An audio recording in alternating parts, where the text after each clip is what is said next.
it's a structural imbalance, and it would be a mistake to think that we're going to fix that miraculously with a single solution of interest rate changes.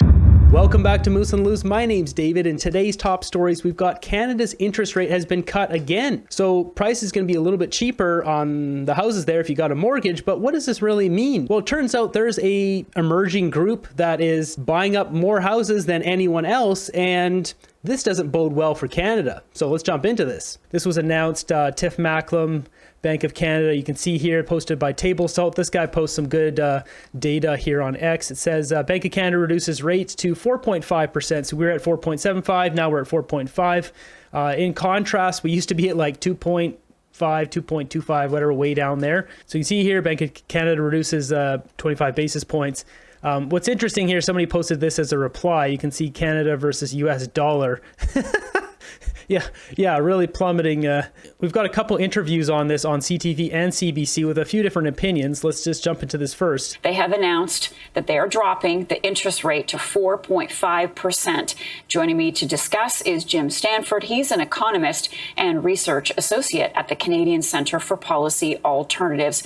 Good morning, Jim. Good to see you today. So let's begin by getting your reaction. Another cut, the second in a row. Was this a surprise? Well, most people were expecting it, but that doesn't make it any less pleasurable to hear the Bank of Canada take a second interest rate cut. This will come as a great relief to millions of Canadians. Anyone who's about to renegotiate their mortgage can have a little bit more comfort from this. Of course, the interest rate still has to come down a lot more, but at least we're heading in the right direction. Heading in the right direction. So we're going to be hearing from Tiff Macklem later this morning. Jim, what do you expect he will say to Canadians about where the economy stands and why the Bank of Canada made this decision today? Well, I think first, Marcia, he will focus on the obvious evidence that inflation has fallen a lot and has fallen quickly. 2.7% is the latest year-over-year measure on the inflation rate, way down from over 8% a couple of years ago. Also, some of the underlying measures, what they call core inflation, are doing even better, closer to 2%, well within the Bank of Canada's target range. They aim for 2%, but they give themselves 1 percentage point buffer on either side. So they want it between 1 and 3%. It's clearly in their range, and they can clearly deliver some of the relief. He will also likely, give some hints as to where they're heading in the future. But on that score, the bank has been holding their cards very close to their chest. They're saying they'll evaluate it on a meeting-to-meeting basis based on whatever data is coming in. As long as inflation stays within that range, and as long as it's clear that Canada's economy needs some help, as it does right now, we've seen a real slowdown and rising unemployment, then we're likely to see more rate cuts, likely a couple more before the end of this year. So something else to note is food inflation has gone down as well, but the prices aren't going down. Has anyone noticed a decrease in food prices at the grocery stores? I haven't. Regarding food, you've got to wonder if all the big food stores, once the carbon tax was put in, prices went up right away to cover that. Inflation went up, prices went up. But now that food inflation has come down a bit, are they just squeezing us for extra dollars now? They're like, oh no, no. So I think there's some corporate greed going on there with the grocery stores, as well as once Pierre Poilievre cuts the carbon tax, the food prices should come down immediately because those are being directly passed off to us. But I think there's some corporate greed going on as well because, big corporations are greedy. They'll do what they can to squeeze more money out of us. So moving on here, we've got this one posted by Economic Woes. Just finished watching Tiff Macklem, Bank of Canada press conference after the rate cut. Either he's lying to everyone or just plain voodoo. Canada has cooked full-blown crisis ahead of us: inflation, unemployment, Trudeau immigration. We're all about to get hawk to it. So basically, they're cutting the interest rates right now, and this is a bit of an old graph, but you can see Canada's GDP. America has diverged from us. Obviously, the world event was here. If you look in 2024, this graph here for Canada actually touches back at the same line of 2015. So we're down here now, and America's up there. Our money's leaving our country right now. So I think Tiff Macklem got his arm twisted by Trudeau and is like, you need to cut the rate like things are bad here. We're going to have to see what happens here. So next up, we got a clip here. This guy is a commercial real estate broker, I believe, in Vancouver. He's always got great insight on the TT, on the other short form platform. He basically sums up what's going to be happening here with Canada, and I really trust this guy's opinion because he's always spot on. The Bank of Canada has injected $16 billion in the last 5 days into their repo market. We're not talking about million, we're talking about billions. The bank sells securities to the central bank in order to come up with liquidity into the system. The banks agree to repurchase these securities at a later time. This provides short-term stability to the banking industry. They're going to downplay this, but guess what? They already have. And this means that one of our major banks are having issues, or there's multiple banks that are having liquidity issues. It takes 18 to 24 months to feel the full effects of any interest rate hike, and so we're just starting to feel the full effects of the jumbo hikes that happened 2 years ago. With a new report that just came out today that says 50% of Canadians will not manage, even with the Bank of Canada cutting interest rates. Debt has become unmanageable for half of Canadians. What does this mean for the Canadian real estate market? Even if the Bank of Canada cuts interest rates 2 or 3 more times this year, it won't save the real estate market. I got some data to share. Our population has grown 33% since year 2000. Yet, the number of mortgage approvals is flat. Since year 2008, our population has grown 20%, yet the amount of home sales is also unchanged. The housing market is ice cold. The fantasy that immigration was going to save the housing market, that fantasy is starting to crumble. Because people that want to offload their real estate to the newcomer immigrants to Canada do not realize that new immigrants only make $40,000 when they enter Canada, meaning they cannot afford your home. Canadians have $2 trillion in mortgage and HELOC loans, and our household debt as a percentage of annual income is the 3rd worst on planet Earth. Here's a chart that will show you the trend in the Toronto housing market. The blue line are the homes for sale. The orange line is the number of sales. You can see the blue line's heading up. The orange line is heading down. Most of Canadians have never seen this type of trend in their lifetime. A couple more data sets to end. The Canadian economy's growth projections last year was negative 1.75 GDP per capita, and this year we're forecasted to be negative 1%, which is by far the absolute worst compared to our peers. Keep an eye on our Canadian loonie. We drop below 72 cents. We are going to be in price discovery. I want people to be aware of what's causing all of our inflation. Over 1% of our inflation is from mortgage interest costs.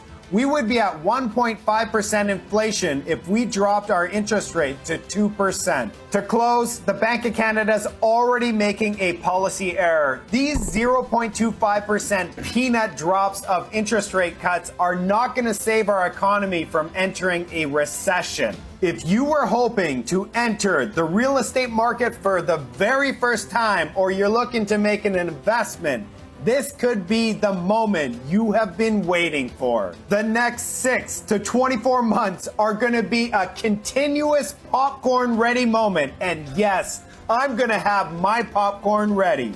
Get your finances in order, I'm assuming, is what he finishes saying there. Yeah, this guy's got great stuff. He's always on point. He knows so much about the mortgage industry, the real estate, the whole business here. So if you notice too, those trend lines, the amount of mortgages was flat. Same thing with our GDP is flat. The numbers are bad in Canada. But we've got another clip here to take a look at. This one from CBC, which was interesting because they're talking more about housing here. Well, for more on how these rate cuts could impact Canadians' finances, let's bring in personal finance columnist columnist Rubina Ahmed Haq. Rubina, thanks so much for making time for us. Yeah, thanks for having me. So the Bank of Canada out with a second rate cut. We still have their key lending rate at 4.5%, though. We know so much is based off of that when it comes to borrowing costs for Canadians. But just how big of an impact do you think it could have? I mean, if you have a variable rate mortgage and you stayed the course, you haven't fixed your mortgage while interest rates were going higher, then you are going to get a little bit of a reprieve on your payment. So either you'll be paying less towards interest or your actual payment is going to come down depending on what type of variable rate product that you are in. And something to note is if you're on a variable rate, then you'd be paying more right now, and then you'll be getting some reprieve, but it will kind of equal out because you've been paying more for the last year or two. this is also good news for somebody who is in the market to renew their mortgage or to get into a new mortgage. They now have a little bit more wiggle room because banks will be willing to offer them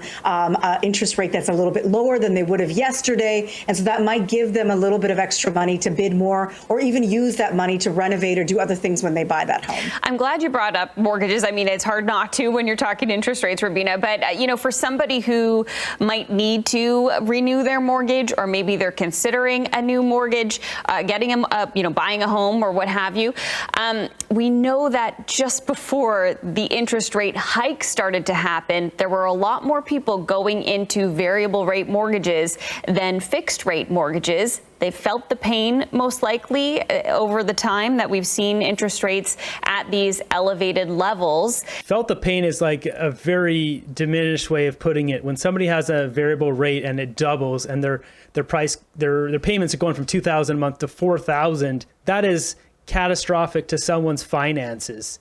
Like, it's a major understatement. But now that interest rates are starting to go down, could you begin to consider maybe a variable rate mortgage might be, a possibility, a way to go? So this is a very personal decision, and it all depends on your risk tolerance. Now, fixed rate mortgages have always been more popular in Canada, except for that time that you were talking about, where variable rate mortgages were gaining more popularity because the rate was so low. You could get in, when the overnight rate was 0.25%. I mean, some people were getting rates less than 2%. So it was a very attractive rate to get into, and you could afford to get more. You could afford to renovate, maybe even buy some extra things for your home because the mortgage was that much easier to carry.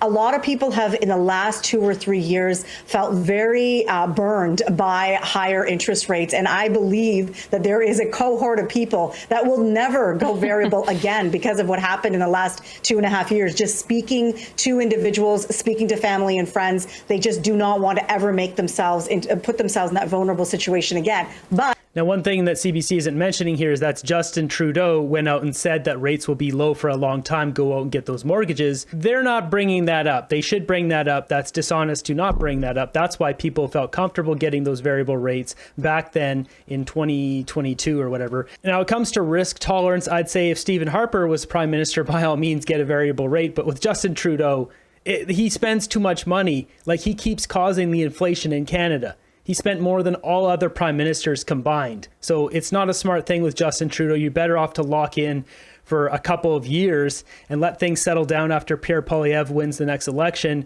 And it's going to take Pierre Poilievre a couple of years to really try to bring things down because of the amount of financial disaster that Trudeau is bringing to our country right now. His policies are just terrible. And that's why everything is so expensive. So I would stay away from those variables if I were you. That's my 2 cents. But history will tell you that going variable has saved Canadians money, but it is a personal choice, and it is something that you have to make with in mind that rates can go up as well. I wonder, Paula, she threw to that prospective home buyer clip there in our conversation.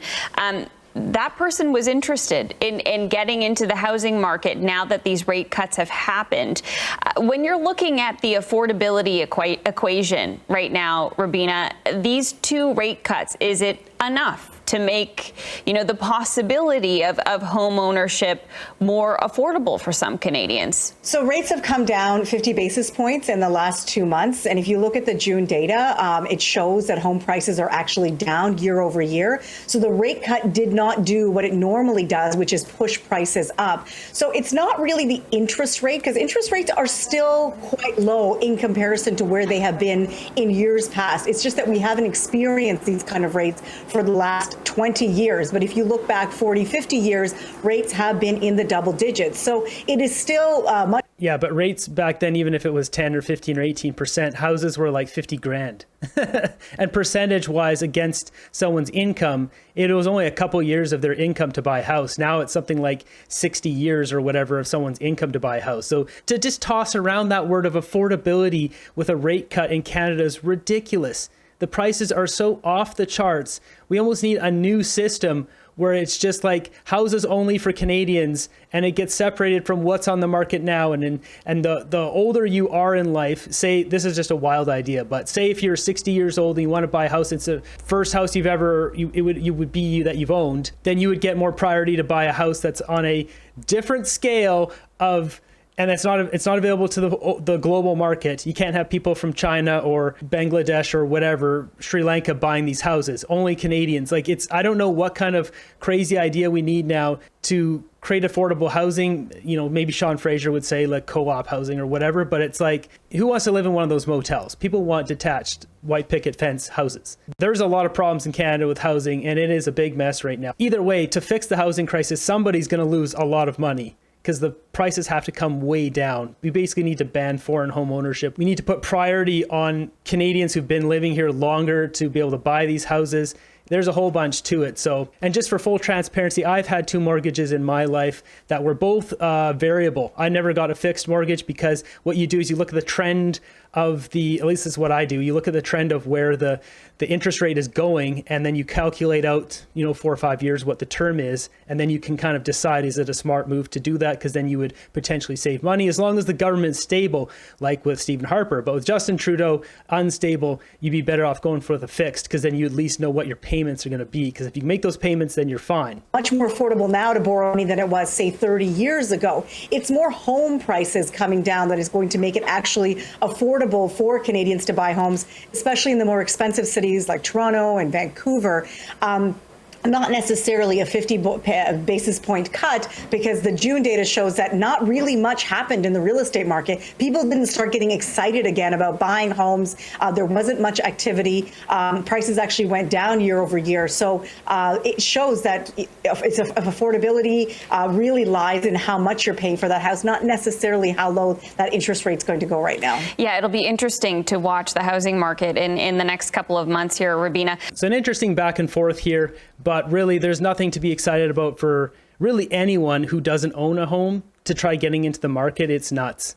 You'd be better off to buy yourself a giant Sprinter van and build that out with a bathroom, a shower, all of that. Find a way to enjoy that. You can go and do that as your home, because you'd save a ton of money and then wait for the dust to settle here in Canada for 3 or 4 or 5 years and then really see what's going on. If we take a look here, we got this clip here from the Bank of Canada Deputy Governor on the interest rate cut. It's absolutely the case that housing's sensitive, housing activity, whether it's construction or sales, is sensitive to interest rates, sensitive to lots of other variables too, zoning, permitting, the availability of labor, and it's absolutely sensitive to population growth. And we've had record population growth in Canada against what was already a constrained supply. So we've had a long-standing housing imbalance in Canada.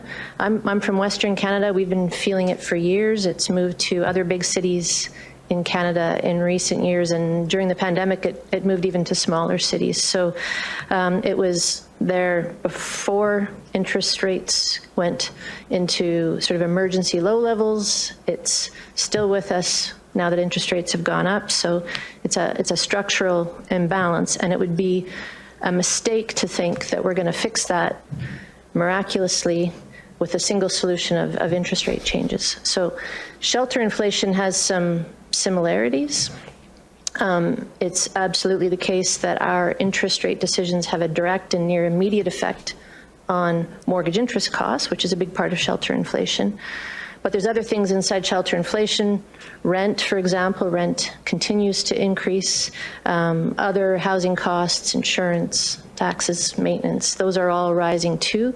We can look past mortgage insurance to a certain degree, but those other costs are real costs for Canadians, so we can't look past them. So, I mean, the bottom line on housing is we are going to lower interest rates if the economy continues to go in the direction that we expect. That'll have some effect, that'll help on housing, but it isn't the magic solution. It would be a mistake to pin all of our hopes on our housing imbalance on interest rates. Canadians need a more fulsome, more coordinated policy. This is interesting, this clip. She's directly talking to Justin Trudeau. She's basically saying, we can't fix Canada's housing problems by just lowering the interest rate. She's right. So I feel like she's talking to Trudeau in this whole clip. Now, to mention a few things here, she talked about higher rent prices. First, let's just look into the comments here, and then I'll jump over to a graph here, and I'll show you who's buying up all the houses. We have a lot of people coming in that are kind of going into those lower, cheaper housing options, and then that makes those options more expensive, and it pushes everything. Like it's this is not good for our system. Perhaps if we added infinity immigrants, this would be solved. Yeah, everyone knows what the problem is here. Canada is a renter economy. It is more important to recognize that housing is too big to fail as a result. Of course, a significant correction happens from time to time, but it always comes back. So right now, what's happening in Canada, while renters are seeing their prices go way up, it's actually the homeowners who buy a second house and those people renting out those houses that are getting stuck with the bag. Or in straightforward language, they're the ones paying the bill. Now, sure, renters, they have horrible rent prices, but it actually, these owners of second and third units that renting them out, they bought them in 2022 or 2023, they're having to lose money on those rentals every month. So say the rent is $2,000, it's actually costing them $2,200 or $2,300. They're losing $300 a month. That's not saying boo-hoo for the people who own a second and third house. It's just the math. It's terrible for the people renting because they should be able to rent those places for $1,000, not $2,000. And then the person who bought it thinking they're going to make some extra money are now losing $300 or whatever, $3,000 or $4,000 or $5,000, $6,000 a year, $300 a month. If we look at this graph here, it says investors are buying largest share of homes in Canada ever recorded at 31.5%. So the investors here are the green, and the yellow are repeat home buyers, and the first-time home buyers are the blue. So as we go forward here, that's 2022, 2023. This section here is getting bigger. You can see it's, like a diagonal pie wedge or whatever that's growing. But right here is where we're looking, this line. And so there's a lot of people who want to get into the market, but it's the investors. Like really, this green section, it should be gone. We should have no investors, period. To fix that, it's like, this would be a big undertaking and somebody would be losing a lot of money. So for that reason, I don't think any prime minister would try to tackle that. They're just going to try to mitigate it and bring the prices down a bit. But not in the case of Justin Trudeau. He's already stated that he wants people's nest egg, their investment, their house, to maintain high value, which is why I think he owns multiple houses. There's one report I saw that said he owns 4 houses. That might be under his own personal name. I'm sure he's got corporations with many, many more. Who knows? But I suspect he owns a couple dozen houses. And by bringing in all these people, the immigration, 1.4 million people a year, he has doubled the price of all of his houses, making him super mega wealthy. I mean, he's already mega wealthy. He's worth hundreds of millions or whatever. So even more wealthy. And it's actually a great way for his party to all become wealthy, and then they can in turn keep supporting him. That's my speculation. Obviously, that's not fact, but take it for what it's worth. 1/3 of homes in BC are owned by someone who's been in Canada less than 5 years. Really, the only thing we can do right now is ban the foreign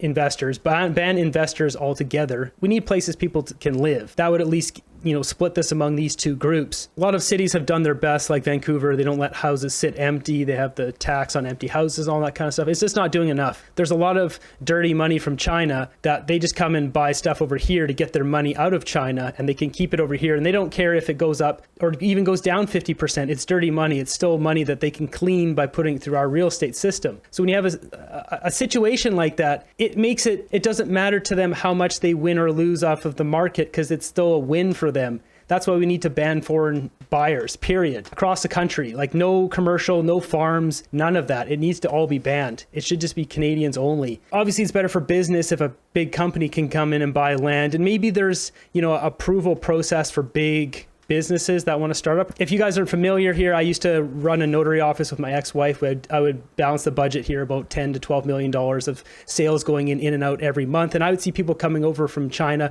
and they would buy 6 houses in a weekend. One of the comments here from Millennial Moron, and it says, realtors updating their projections after today's rate cut. This is funny. So obviously he's drawn this red line going straight up here after the rate cut. Investors coming in, buying more houses. Is that what's going to happen? The prices are going to skyrocket again. That's why we have to ban it. We have to ban foreign investors. We have to ban local investors. There can't be any more, like there really needs to be a block on how many houses a Canadian can own, and it really shouldn't be more than 1 extra house, maybe 2. There's got to be a limit here because things are out of control when somebody owns 25 houses. This guy's saying here, first G7 to cut rates and now first G7 to have liquidity crisis. How it started and how it's going. I'm sure it's nothing. Someone will be around soon to explain why the Bank of Canada routinely announces 200% limit increases on Friday afternoon, leaving only 2 hours of trading before it goes into effect when markets reopen. Bank of Canada repo crisis is rapidly worsening, required $16 billion of liquidity injections today. One of the banks is in trouble, and we just don't know which one. Next, we got this posted by Richard Dias. It says, one reason Canadian productivity is on the decline is that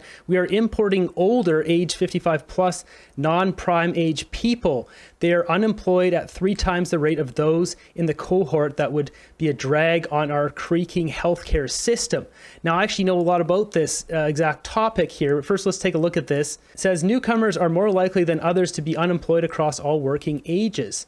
So we've got Canadian born here, long-term immigrants and newcomers. And you can see here, so basically the newcomers are in the green, and we've got the different age brackets down here, 15 to 24, 25 to 54, and 55 plus.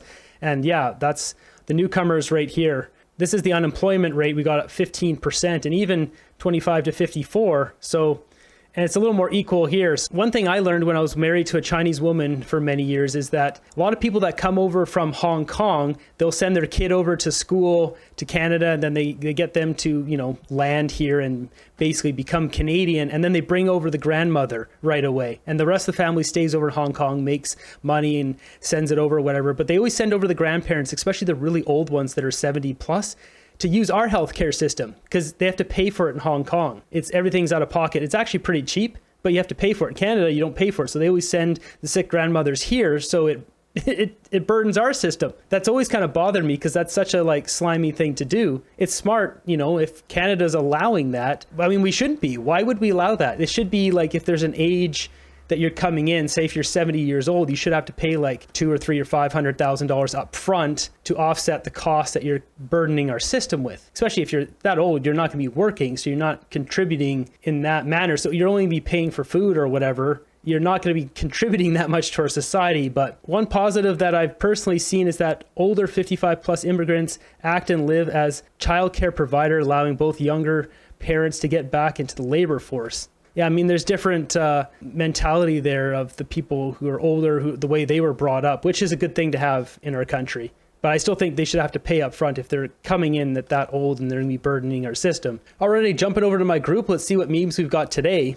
The left, waiting for CBC to tell them what to be scared of next. Yeah, basically here. Bunch of sheep. Mr. Beast revealed that 34 million pounds of trash from Team Seas have been removed from the ocean. We live in a reality where YouTubers like Mr. Beast are doing more for the planet than politicians. This is crazy. I mean, the amount of videos this guy has going to Africa and building, schools and houses and all that stuff is crazy. That's initially actually why I got into YouTube. I went to Africa when I was 17 and I was so affected by how poor everyone is there. It's just, there's not even running water in a lot of these little tiny towns. People are living in little huts. Ideally, if I could go there, make videos, they get lots of views, and I'm doing things like what Mr. Beast is quite literally doing, building hospitals or water treatment things and houses, all that stuff. So it's amazing that he's actually gone forward and done that. Then again, he's the biggest creator on the planet, and he's a billionaire at this point. So I'm glad that he's using this power for good.